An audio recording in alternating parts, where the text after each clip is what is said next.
Olá, boa noite Flávio. Boa noite, Ana. Boa noite a você que nos acompanha. Bom, o programa Mundo Universitário de hoje traz como um dos destaques a importância da pesquisa acadêmica para o mercado de trabalho. E falando nesse assunto, Ana, a gente vai conhecer o trabalho de estudantes do Centro Universitário Santo Agostinho que fizeram uma pesquisa com deficientes visuais. Professor, buscando desenvolver ainda mais as atividades com os alunos, foi criado vários projetos de pesquisa na instituição. E um desses projetos é a questão da utilização do Pilates, mas com grande diferencial, um trabalho realizado com deficientes visuais. Como surgiu essa ideia? Bom, como aqui na instituição a gente já tem outros grupos de estudo pelo método Pilates, a gente viu que não existia adesão de pessoas com algum tipo de deficiência dentro dos grupos que já existiam, né? Então, dentre das deficiências, escolhi uma deficiência visual, até mesmo por ser uma pesquisa que tinha um caráter social também, por ser em uma instituição que não tem nada de intervenção de fisioterapia, né? Então, seria uma forma de também levar a fisioterapia e também de divulgar a própria profissão dentro dessa população que seriam os deficientes visuais. Mas aí os alunos realizaram essa proposta, né? Apresentaram essa proposta junto ao professor.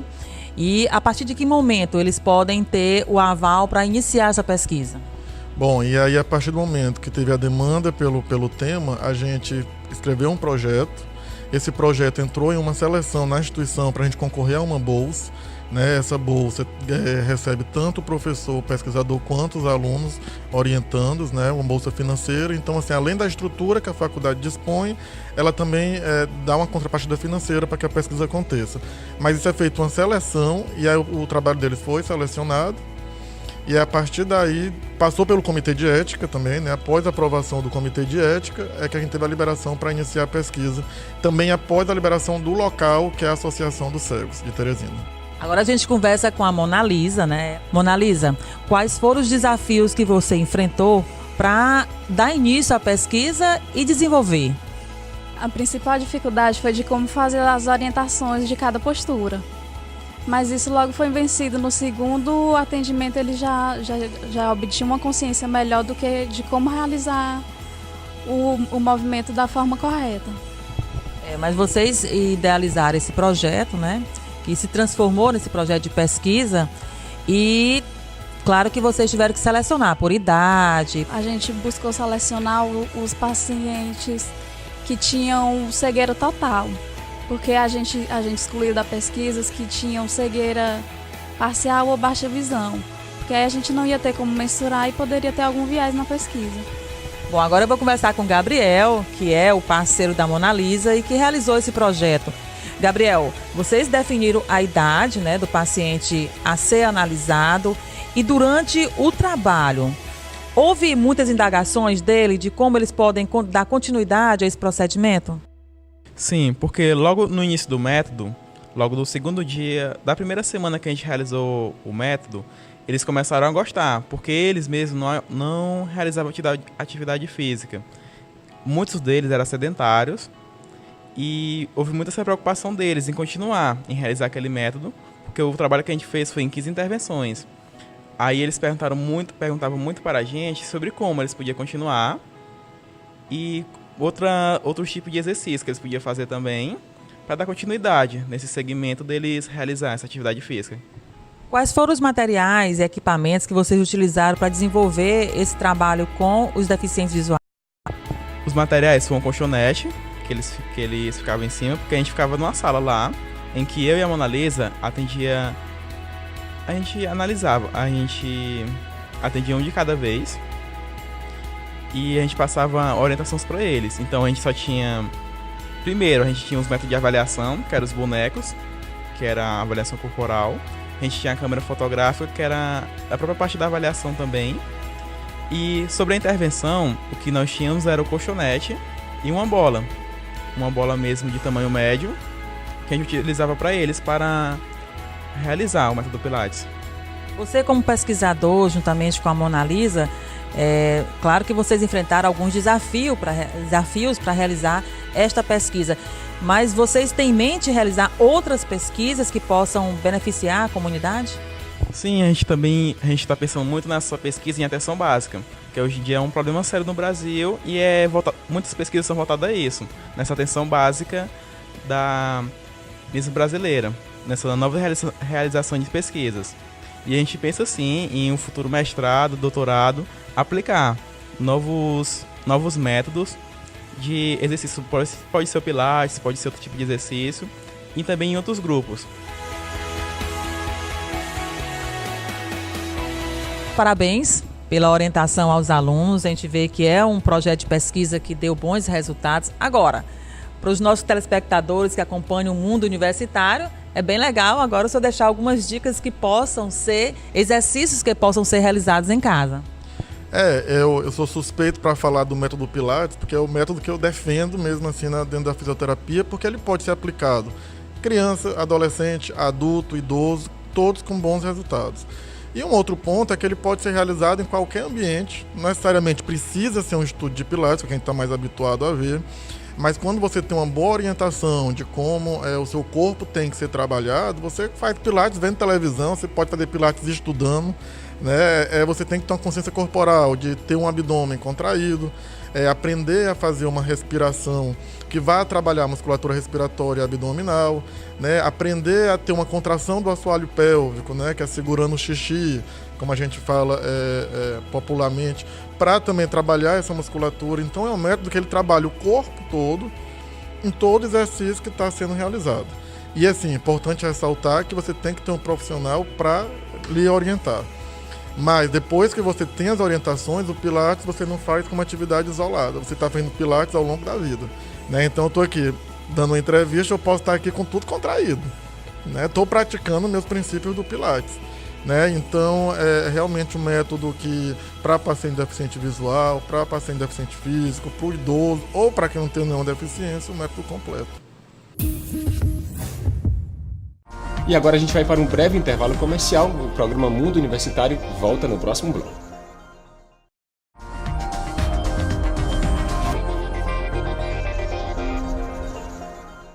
O programa Mundo Universitário está de volta, agora com uma entrevista bem especial. A gente recebe aqui o palestrante, professor, advogado, também é servidor público, já com 20 anos de experiência na área de docência, o Cleverson Moreira. A gente vai falar de um assunto muito importante, a importância do descanso, da pausa durante os estudos, seja para o Enem, seja para o concurso público. Seja bem-vindo, professor. Boa noite. Boa noite. Eu fico muito feliz e agradecido de participar do programa, que eu acompanho e tem sido realmente muito útil para os estudantes, contribuindo com a comunidade.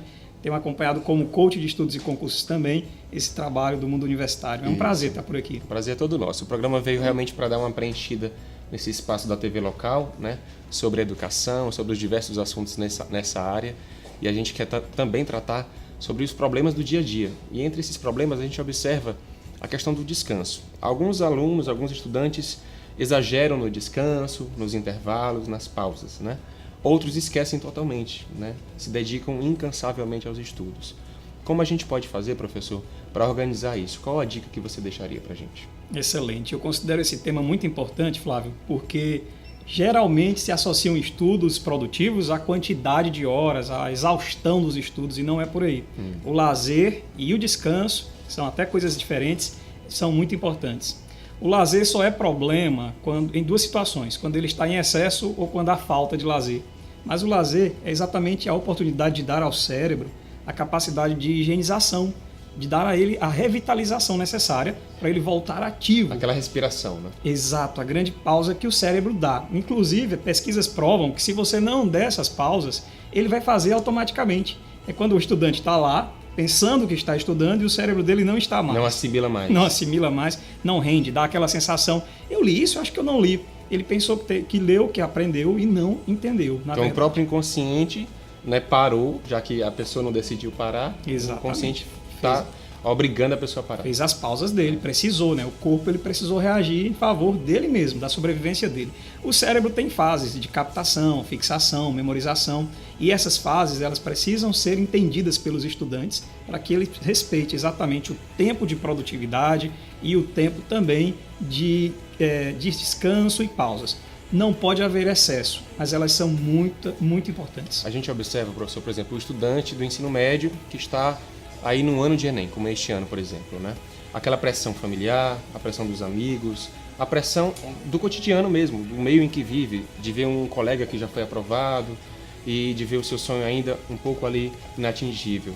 E aquilo meio que pressiona ele a estar mais focado nos estudos, a evitar o descanso, a evitar o lazer, a evitar qualquer tipo de outra atividade. E isso é um pouco preocupante, né? É preocupante, mas ele tem que colocar assim, dentro da consciência de trabalho dele e de produtividade nos estudos, de que ele não é igual aos outros. Então, o tempo de estudo dele, rotina de estudo dele tem que ser adaptado ao estilo dele, ao tempo que ele tem disponível. Porque nós temos estudantes para o Enem hoje que também têm rotinas de trabalho e estudo. Tem aqueles que se dedicam mais, até por conta de cursos mais desafiadores, que precisam ter a integralidade do tempo para estudar. Eu não posso me comparar com os outros. Eu tenho Tem pessoas que entender. casadas com filhos também, né, professor? Exato. Pessoas casadas que precisam dar atenção para os próprios filhos, como você colocou, e eles precisam ter uma rotina de tempo de qualidade para cada coisa dessa daí.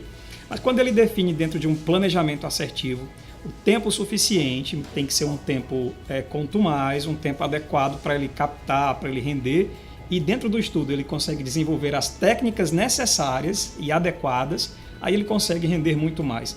Existe acho que já ouviram falar da técnica, na verdade, do flow, da técnica de flow. O que é a técnica de flow? É quando você encontra um prazer no que você está fazendo a ponto de você se distrair, perder a hora e ficar extremamente concentrado naquilo que você faz. Geralmente atividades prazerosas, como por exemplo quem canta a música, sim, né, no seu caso, sim. Você está lá, não sente fome, não sente sono, não sente nada, é porque você encontrou o estado de flow. Quando o estudante encontra esse estado de flow nos estudos, é perfeito. Mas como é que faz para descobrir esse estado? Envolve-se duas vertentes. Uma é a habilidade, o treino da habilidade, e outra é a alegria do prazer de aprender. Então eu preciso entender que eu tenho que desenvolver técnicas adequadas, técnicas voltadas para meu jeito de aprender, videoaulas, sistema de anotações, mapas mentais, experimentar várias técnicas até encontrar a adequada, treinar bem essa técnica para virar uma habilidade que você desenvolve com destreza e encontrar a motivação certa, o prazer certo dentro dos estudos, entendendo que estudar é aprender e aprender é prazeroso, faz bem para o cérebro, faz bem para você como ser humano. E você encontra então as duas vertentes, desenvolve isso e vai ter 4 horas de estudos por dia, até 2. Eu tenho clientes coaches que estudando 2 horas por dia rende muito nos estudos e tem excelentes resultados e aprovações. Ou seja, cada caso é um caso, né? Não existe essa fórmula mágica de ter que estudar 10 horas seguidas, sem intervalo, ou de estudar meia hora vai lhe prejudicar de alguma forma. Realmente tem que ver cada caso, né? Tem que ver cada caso. Até a gente costuma, não sei se você já ouviu essa frase que diz: trabalhar muito não significa trabalhar bem. Não é. Trabalhar muito não significa ganhar muito dinheiro. Isso é muito verdade, né? Não é. Nos estudos a mesma coisa. Estudar muito não significa que você estuda bem. Eu sou um pouco assim, ouço muito popularmente se dizer que o segredo para estudar, para passar num concurso, é simplesmente sentar e estudar. Não é. Sentar e estudar é o primeiro passo, mas com a técnica certa, com leveza, com equilíbrio, cuidando do seu lazer, que vai te dar prazer e saneamento mental, cuidando do seu descanso, boas horas de sono também são importantes, porque é a hora que as suas informações que foram captadas durante os estudos vão ser fixadas. Também uma boa alimentação e até atividade física. Nada exagerado, coisas simples, pequenas caminhadas. Organizado no dia a dia, né? Organizado na rotina. Metodologia tão simples, você tem um calendário, você tem uma agenda semanal com os horários discriminados para fazer cada coisa, é uma metodologia simples, fácil de fazer, necessária. Sente, veja a sua rotina, ajuste o que você precisa colocar nela, coloque no calendário e comece a cumprir isso. A motivação é muito, muito importante no começo de qualquer projeto. Mas a motivação não dura para sempre. É aí onde você vai ter que entrar com a disciplina. Reabastecer aquela energia, né, professor? Exatamente. A gente está recebendo aqui no nosso programa o professor Cleverson Moreira. Já são quase 20 anos de experiência na área e é um profissional também da área do coach. A gente entende, professor, que há muita dificuldade nas pessoas em se organizar ou em manter aquela organização a que ele se propôs fazer. Então, eu acho que a ajuda de um profissional também cai bem nesse momento, não é? Não tenha dúvidas. Eu acredito, eu vou ser bem sincero, nem todo mundo precisa de um coach para passar num concurso. Mas ter um coach facilita, acelera o seu processo. Por quê? Nós podemos produzir e chegar sozinhos, longe, mas tem algum momento que você entende que você não consegue avançar mais, que você precisa de ajuda. Então, se você reconhece que precisa de ajuda, por que não procurar um profissional? Pode ser um coach especializado, pode ser um professor experiente, pode ser um colega que já passou por aquela Que possa lhe dar uma experiência, que né, vai lhe dar as conselho. dicas, né? Muita gente tem uma questão de mentalidade. Eu também trabalho, a minha área de especialização, eu trabalho com matriz de crença, mindset, modelos mentais. E a gente entende que tem pessoa que quando vê o sucesso do outro, se sente ameaçada e fica dizendo, por que não acontece comigo? Isso. Esse é um mindset tendente ao fracasso. Quando, na verdade, se você vê alguém tendo sucesso, a sua mentalidade deve ser, nossa, eu vou ter que ir lá e ver como é que esse cara fez, porque eu também quero fazer igual. Então a gente tem que se inspirar em modelos de sucesso, se aproximar em gente que é técnico, que tem habilidade, não ter vergonha de pedir ajuda, de perguntar, de assistir muitos materiais gratuitos que tem disponíveis. Porque sozinho a gente não vai a lugar algum, né? Sozinho a gente pode se perder, ou pelo menos vai até um certo ponto, depois eu preciso de mais. Na sua história de vida, na minha também, naquilo que a gente teve sucesso, quantas pessoas nos ajudaram? É verdade. Uma palavra, uma aula, um assunto, foi totalmente Olha só, e o importante. professor Cleverson já teve 12 aprovações em concursos públicos, certamente é um case de sucesso e está aí no mercado disponível também para ajudar. Professor, muito obrigado pela sua participação, certamente foram dicas importantes e, mais uma vez, reforçar com você que nos acompanha a importância do descanso, né, professor? Eu agradeço a disponibilidade do programa, a atenção de vocês e parabenizo o mundo universitário por estar contribuindo com esse assunto, que é educação, bom para você, bom para a sociedade, bom para todos nós. Obrigado, professor, sucesso. Obrigado. A gente espera contar mais com você aqui. Disponha. Tá bom? O intervalo comercial agora, breve, a gente volta no próximo bloco.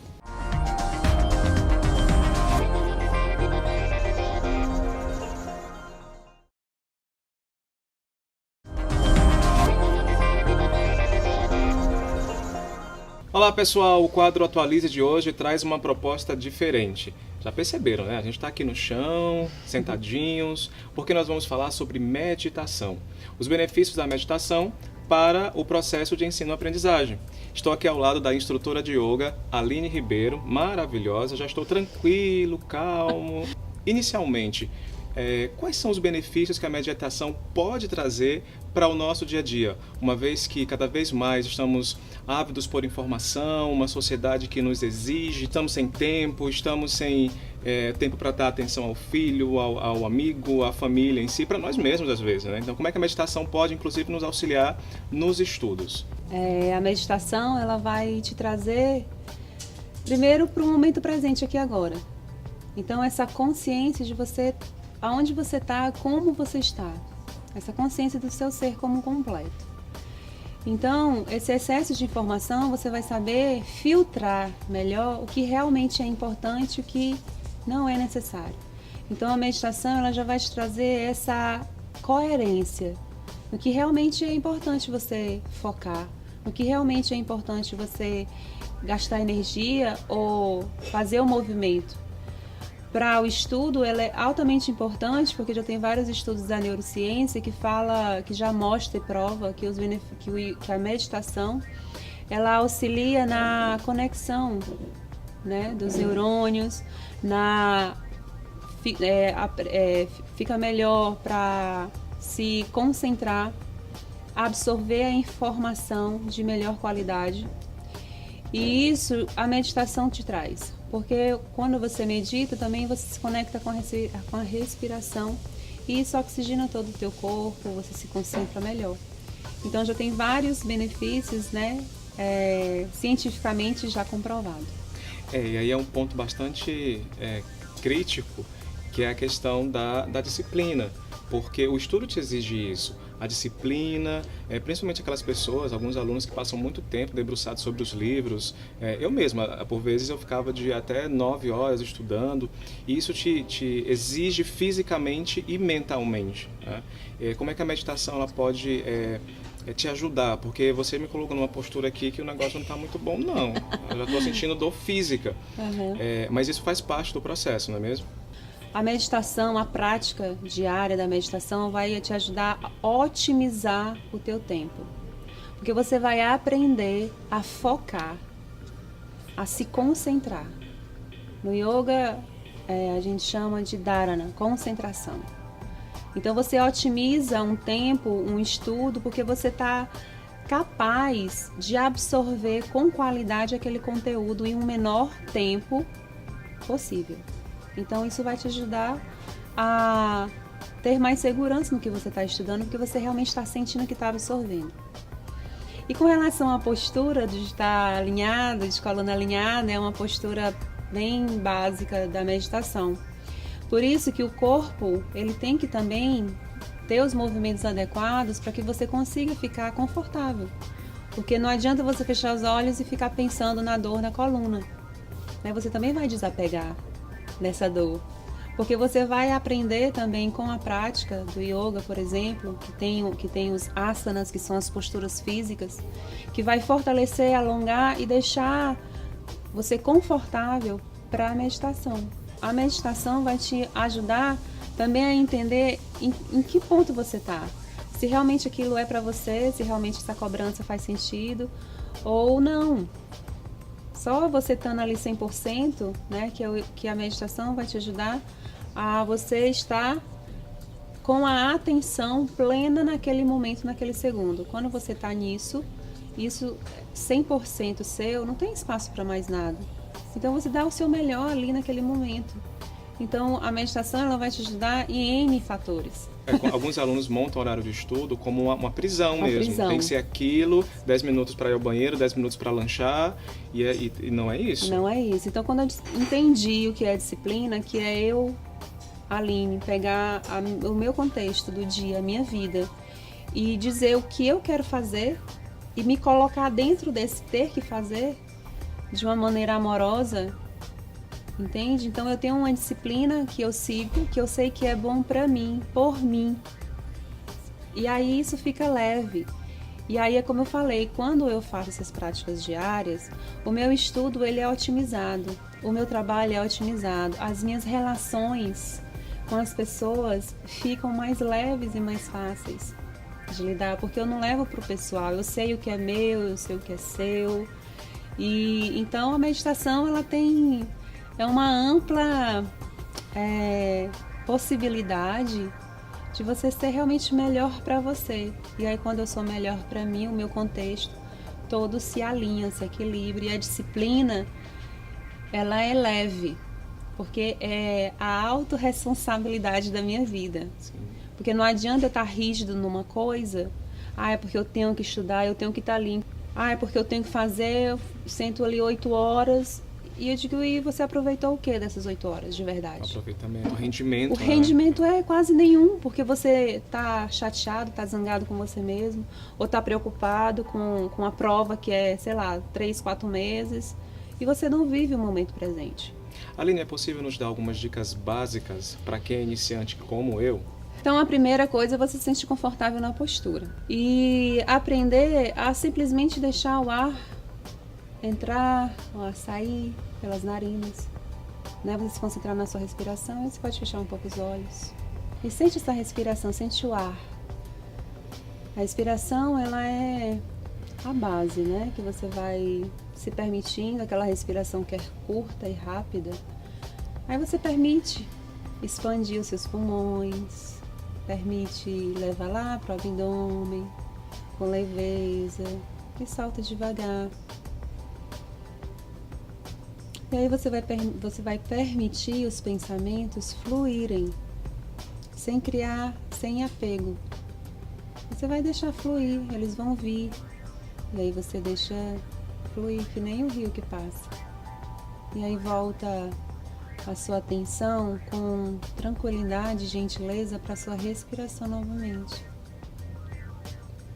E só observe o seu contexto. Observe como você está e vai soltando as tensões, como você está. Observe o seu corpo sentado, a roupa sobre a pele. Vai trazendo a atenção para os pequenos detalhes. E vai observando aquilo que está tenso, solta.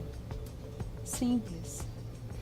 Olha, Aline, uma experiência legal, mas eu confesso a você que eu senti um pouco de tontura. Eu acredito que quando você começa a respirar mais, você oxigena mais o cérebro. E isso eu tô meio zonzo. É normal isso? Normal. No dia a dia, com esse turbilhão de informações e cobranças externas e internas, a autocobrança, a nossa respiração que ela é completa, né, usar os pulmões com o seu potencial e usar o diafragma, que é o músculo que fica embaixo do abdômen, o normal é essa respiração fluir completa, tranquila e calma, que é uma respiração de uma criança. Se você observar uma criança até 3 anos, ela respira pelo abdômen, é constante e isso ela tem energia, ela não para, ela não prende a respiração. Com o passar do tempo, dependendo de como fomos criados, se fomos criados de uma maneira mais rígida, mais limitadora, a gente vai sentir isso no corpo. Então aquela respiração que é completa, ela vai ficando cada vez mais curta e fica aqui presa, rápida, e vez por outra você entra em apneia, que é essa, de vez em quando a gente tem que fazer isso. Quando você fez isso, você ficou em alguns segundos só sem respirar. E aí o corpo pediu para respirar. Então, Isso é bom ou ruim? Isso é ruim. Isso é ruim principalmente para a parte neural. Sim.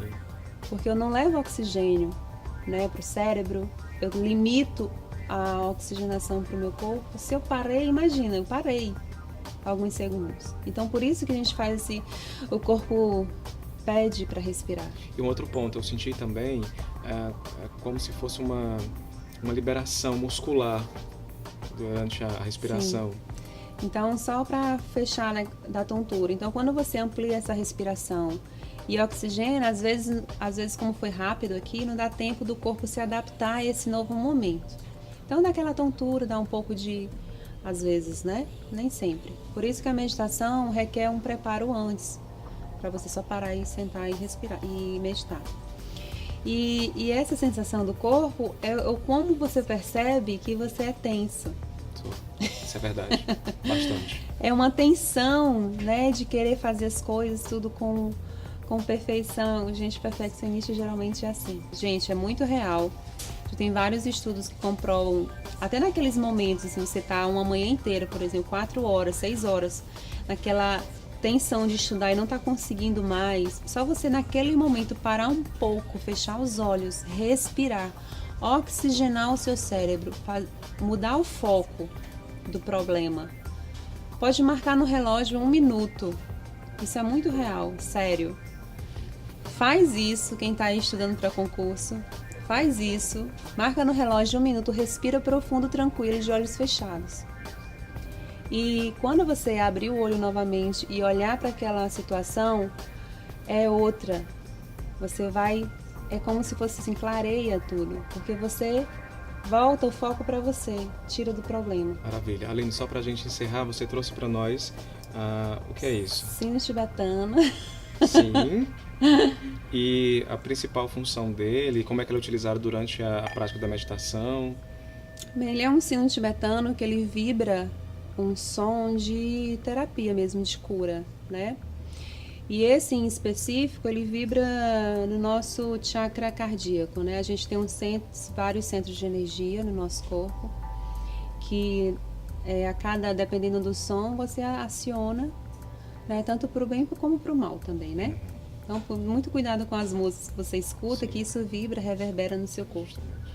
Então, ele é muito bom para começar uma meditação, para o início de uma prática, porque aí você se sintoniza com a vibração que o sino passa. Então, às vezes, principalmente quem é muito disperso, né, que tipo assim, no silêncio eu não consigo, ou às vezes a música, dependendo do tipo de música que você colocar, vai te distrair mais. Então, esse é um som que vibra nesse chakra central do coração e que te ajuda a ir para a concentração, para o foco, para a respiração. Então a gente encerra o quadro Atualize com o som do sino tibetano, já agradecendo aqui imensamente a participação da professora Aline Ribeiro. Muito obrigado, Aline, muito obrigado pela tranquilidade, pela paz. Eu estou falando até melhor já, mais compassado, percebeu aí, né? Sim. Muito obrigado e que fica aí a dica, principalmente para os nossos alunos, que alguns têm um ritmo bastante intenso nos estudos. Gratidão pelo espaço, gratidão pelo convite, espero que tenha de alguma forma auxiliado. Testem, treinem. 1 minuto só. 1 minuto já faz muita diferença. O sino.